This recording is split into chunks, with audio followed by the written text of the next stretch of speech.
kuna watu wanasema kwamba waliokuwa timu Lissu wanabagua waliokuwa timu Mbowe, ndio maana waliokuwa timu Mbowe wanahama. Mimi naamini tuna timu moja ya Chadema na hatubaguani, na ndio maana nasema kama kuna mtu yote alikuwa na timu nyingine asimshambulie mwingine, ila kwa niaba waliokuwa timu Lissu nataka utoe kauli mbele ya wanageita hapa. Mmoja amekuita Mkanada kwamba wanachadema tunakumbatiana kwa upendo, tunasonga mbele kwa pamoja kwenye mapambano ya no reform no election bila kujali nani alikuwa nani. Karibu. Asante Katibu Mkuu Suleiman.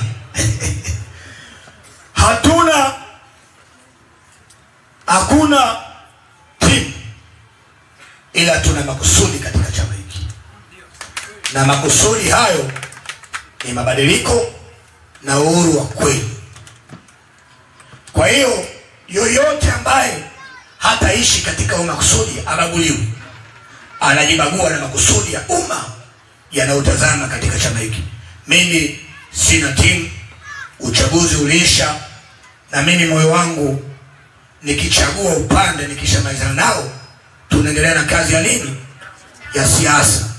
Mheshimiwa, timu hakuna. Ina maana hata timu Chadema haupo? Mimi ni Chadema na ndio sababu niko hapa, lakini sina timu ya pembeni, ila namchukia kwa dhati kabisa mtu anayetaka kusaliti mapambano haya. Sasa sikilizeni, nashukuru Mheshimiwa Lema. Mtu yeyote anayesaliti mapambano haya bila kujali ni nani, bila kujali ana mamlaka kiasi gani, lazima wote tumpinge, wote kwa umoja wetu. Sasa sikilizeni wanageita, na naomba mnisikilize kwa huu muda mfupi, nitakazungumza kwa ufupi sana. Sisi tulichukua msimamo wa pamoja. Msimamo huu tulianza kuuchukua, tulikaa kamati kuu tarehe 2 na 3 mwezi Disemba 2024, na mwenyekiti wa chama taifa kwa niaba yetu wote alikuwa mwenyekiti wakati huo, mwenyekiti Freeman Mbowe, akautangaza tarehe 10 mwezi Disemba mwaka 2024. Tulichukua msimamo baada ya kuhujumiwa kweli kweli kwenye uchaguzi wa serikali za mitaa, baada ya serikali ya Rais Samia, kuanzia tulipoanza mapambano ya kusema kwamba kufanyike mabadiliko. Tulianza 2021, tulipoanza tukudai katiba mpya, mwenyekiti Mbowe akapewa kesi ya ugaidi, mwenyekiti mstaafu akakaa ndani. Alipotoka tukawa na matumaini kidogo kwamba kuna mazungumzo ya mabadiliko, tukaingia kwenye mazungumzo, tukakaa na rais Ikulu Chamwino mwezi Mei mwaka 2022. Tukamwambia rais, haiwezekani Tanzania twende kwenye uchaguzi wa 2024 na 2025 bila mabadiliko yenye kuwezesha uchaguzi huru na haki. Tukamwambia yaliyotokea 2019, yaliyotokea 2020 inatosha. Rais akakiri, tumekaa naye. Mimi nilikuwa sehemu ya timu ya mazungumzo ya awali kabisa Chamwino na ya baadaye. Rais akakiri kwamba kweli 2019, 2020 kulikuwa na uharibifu mkubwa sana kwenye masuala ya uchaguzi. Tukamwambia rais, kuna njia mbili za kutibu hilo tatizo. Njia ya kwanza ni mchakato wa katiba mpya. Tukapeleka mapendekezo ukuamuliwe mchakato uliokwama 2024, namna gani, ratiba iweje, ukamilike namna gani. Rais anatusikiliza. Tukaendelea mbele zaidi, tukamwambia njia ya pili, iwapo CCM na serikali yenu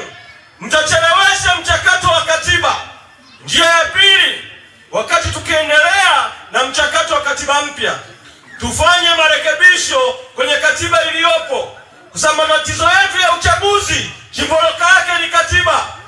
Ni katiba ndio ambayo ibara ya 74 ibara ndogo ya kwanza imempa mamlaka rais kuteua tume.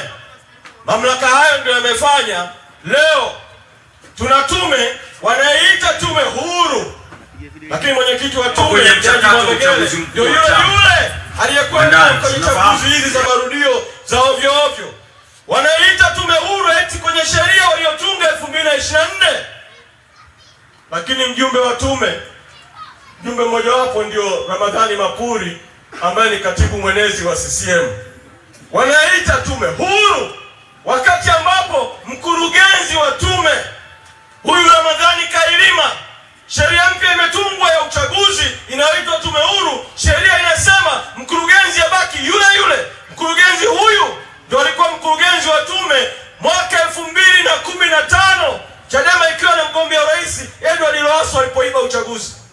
Sisi tukamwambia rais, lazima tuirekebishe katiba ibara ya 74 ibara ndogo ya kwanza ili watu waombe mamlaka ya uteuzi isiwe rais, ili tume ihusishe makundi mbalimbali huru ikiwemo taasisi za dini, asasi za kiraia, tuwe na tume huru. Tunamweleza rais, tukamweleza rais kuna tatizo kwenye katiba ibara ya 74 ibara ndogo ya 10 kwamba tume inalazimishwa na katiba lazima itumie watumishi wa umma kwenye usimamizi wa uchaguzi. Ndio maana wanatumia wakurugenzi, wakuu wa idara, watendaji. Tukamwambia futa hiyo kwenye katiba ili watu huru waombe waajiriwe na tume kwa ajili ya kusimamia uchaguzi wa haki.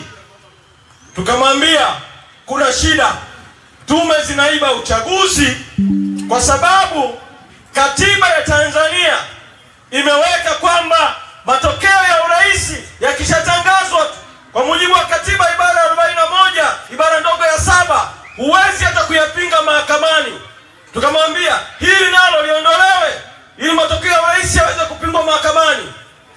Tukawaeleza kwamba matatizo hayo yako kwenye katiba, tume inakinga. Tume ikimwengua mgombea wa upinzani, ikimzuia mgombea wa upinzani kufanya kampeni, hana popote kwa kwenda hata mahakamani. Tume imepewa kinga hiyo ya kufanya chochote kwa mujibu wa katiba ibara ya 74 ibara ndogo ya 12.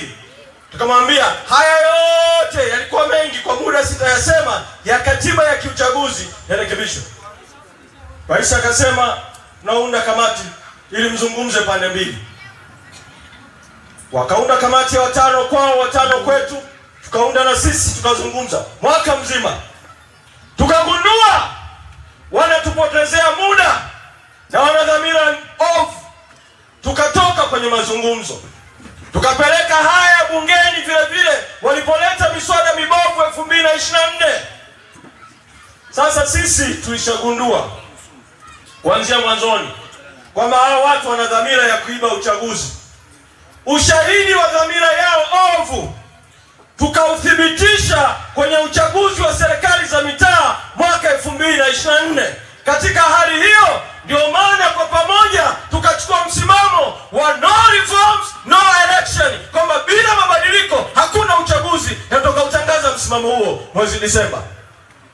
Sasa sisi tumetoa msimamo wa kitaifa huo, msimamo ambao baadaye tukaupeleka kwenye baraza kuu la chama, tukaupeleka kwenye mkutano mkuu wa tarehe 21, ukawa msimamo wa chama kizima. Uongozi mpya ulipoingia tukajifungia kuweka mkakati tunatekelezaje msimamo huo uliokuwepo toka uongozi uliopita. Sasa wapo wanaosema huu ni msimamo wa viongozi wachache tu.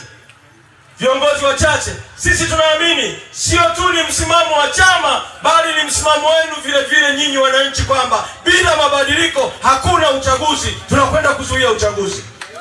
Naomba niwahoji Geita, wangapi mnasema no reforms no election, bila mabadiliko hakuna uchaguzi?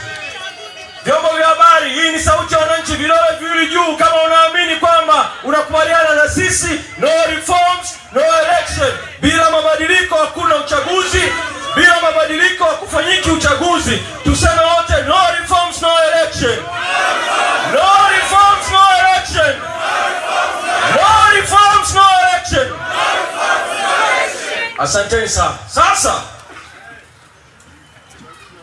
juu ya usaliti. Msimamo huu ulipoanza kuungwa mkono na makundi mbalimbali, taasisi za dini, asasi za kiraia, wadau mbalimbali, kwamba Tanzania lazima kufanyike mabadiliko kabla ya uchaguzi, watawala wakaamua silaha ya kuitumia kuvunja huu mkakati, kuvunja huu mpango wa no reform no election ni kutengeneza: moja, usaliti wa ndani ya Chadema; pili, mashambulizi ya nje ya Chadema. Wameamua kuishambulia Chadema moja kwa moja. Mosi, wameamua kumkamata mwenyekiti Lissu na kumbambikizia kesi ya uhaini, wakiamini kwamba wakimweka ndani kwa kesi isiyo na dhamana tulioko nje, mkakati ule ule ambao Samia aliutumia mwaka 2021 mwezi Julai alipompa aliyekuwa mwenyekiti wetu Mbowe wakati huo kesi ya ugaidi. Miezi 7 tukasota mahakamani, Mbowe sio gaidi, Mbowe sio gaidi. Alipokamatwa alikuwa Mwanza kwenye kongamano la katiba mpya. Ukawa mkakati wa Samia kuzuia mapambano ya katiba mpya yasimame, na wakati ule akafanikiwa kutupotezea muda kwa miezi 7. Samia huyo ameamua kutumia mkakati kama huo kwa kumkabili Lissu na kesi ya uongo ya uhaini, akidhani kwamba atatumia mbinu ile na sisi tutakuwa wale wa kusema tu Lissu sio mhaini, Lissu sio mhaini, Lissu sio mhaini, free Lissu, free Lissu. Lakini tumezungumza viongozi, tumekaa kikao cha viongozi wakuu, tumezungumza vile na Mheshimiwa Lissu mwenyewe, na tumekubaliana mapambano yaendelee mahakamani, lakini mapambano yaendelee vile mikutanoni, kwa wananchi, mitaani na kila mahali. Na ndio maana mimi toka mikutano hii ya hadhara imeanza, ya operation hii ya no reform no election, sikuwepo Nyasa, sikuwepo Kusini, nilikuwa naendelea na kazi zingine. Lakini baada ya kumkamata Lissu, mwenyekiti Lissu aliyekuwa anaongoza timu ile alikuwa pamoja na Mheshimiwa Lema, tukakubaliana sasa nitoke ofisini niingie kwenye mapambano na viongozi wengine hawa. Tuko kwenye mapambano mpaka kieleweke. Sasa tunawaambia mwachie Lissu, lakini hata kama mtaendelea kumshikilia, sisi hatutaacha mapambano ya no reforms no election mpaka kieleweke. Kwa mkakati wao wa kwanza, na utashindwa. Mkakati wao wa pili, wameamua kutumia kisingizio, nasema kisingizio cha kwamba kulikuwa na uchaguzi wa ndani ya chama na kulikuwa na tofauti za kiuchaguzi. Kwa sasa wanaziita hizo tofauti kwamba ni mpasuko mkubwa na mgogoro mkubwa upande mmoja. Upande wa pili wanasema kwamba kuna watu wanataka kugombea ubunge, kwa wanatafuta mahali pa kugombea ubunge na wakubaliani na msimamo wa chama wa kugombea ubunge. Hivi vyote ni visingizio. Ukweli ni kwamba kuna makundi makubwa mawili, sio makubwa kwa idadi ya watu, ila makubwa kwa mgawanyo. Ni watu wachache tu, lakini wamegawanyika katika makundi mawili.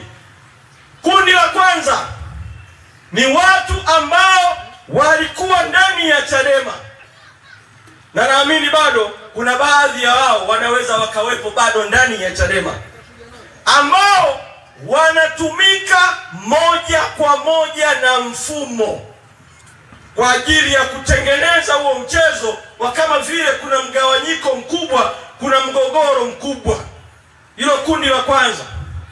Kundi la pili, kuna watu wamedanganywa, wameambiwa Chadema imechukua msimamo wa no reforms no election, kwa chama hiki kitazuiwa kushiriki uchaguzi, na katibu mkuu wa chama hicho hajasaini maadili ya uchaguzi. Wanaambiwa sisi tutakaa na nyinyi mezani, tutawapa ubunge. Jiandaeni kushiriki uchaguzi, na tutafanya kama ambavyo historia wanaamini wao imekuwa, kwamba kuna wakati kuna chama kikubwa cha upinzani kinapanda, kama ilivyopanda wakati wa NCCR Mageuzi, alafu wanadai wao kwamba wakaipromosha, alafu ikapanda kafu wakaipromosha, kwamba kuna trendi ya kupandishwa na kushushwa. Kwa hiyo sasa wanawaambia wakati umefika wa dola kuishusha Chadema, na sasa wanawaambia wanataka kuinua chama kingine cha upinzani na watakipa wabunge. Maneno kama haya walidanganywa watu kwa nyakati mbalimbali. Mwaka 2020 aliyekuwa Rais Magufuli aliwafuata baadhi ya waliokuwa wabunge wa Chadema, akawaambia hameni chama chenu, ingieni NCCR Mageuzi, tutawapa wabunge 20, Chadema itadondoshwa, nyinyi mtainuliwa. Kumbe CCM ilikuwa inawatapeli. Hawakupewa hivyo vitu 20 na mwenda zake amekwenda zake na ahadi zake. Hilo jambo limekuwa historia. Sasa sijui watu hawajifunzi juu ya utapeli wa CCM. Chadema imekushapita mapito mengi. Mwaka 2003 na 2004 ulifanyika uchaguzi ndani ya Chadema. Hii mkakati wa tawala kuonyesha kuna mpasuko, wakatengeneza chama cha siasa kikaitwa Sauti ya Umma. Wakamchukua aliyekuwa naibu katika mgombea wa naibu katibu mkuu kwenye Chadema wakati huo, marehemu Dr. Kiara, wakampa ndio kiongozi wa chama cha SAU. Wakawachukua waliokuwa wanachama wa Chadema, sio kina Jacob Mkomoa na wengine, wakawatengenezea chama kikaitwa Sauti ya Umma, ili kikaribiane na Chadema ina falsafa ya nguvu ya umma. Alafu wakakiweka na rangi kama za Chadema hivi ili kwa confuse wananchi. Lakini 2005 wananchi hawakuwa confused, 2006 hawakuwa confused, 2007 hawakuwa confused. 2009 kwa tena uchaguzi wa ndani ya chama. Mkakati wao watawala wakawachukua baadhi ya watu wa Chadema wakawapeleka chama kingine. Mkakati wao ukashindwa vile vile. Kuelekea 2013-14 kwa kuna uchaguzi wa ndani ya Chadema, watawala wakatumia mbinu ile wakatengeneza wakati huo chama cha ACT Wazalendo, na wakasema sasa hii ndio mbinu ya kukiangusha Chadema.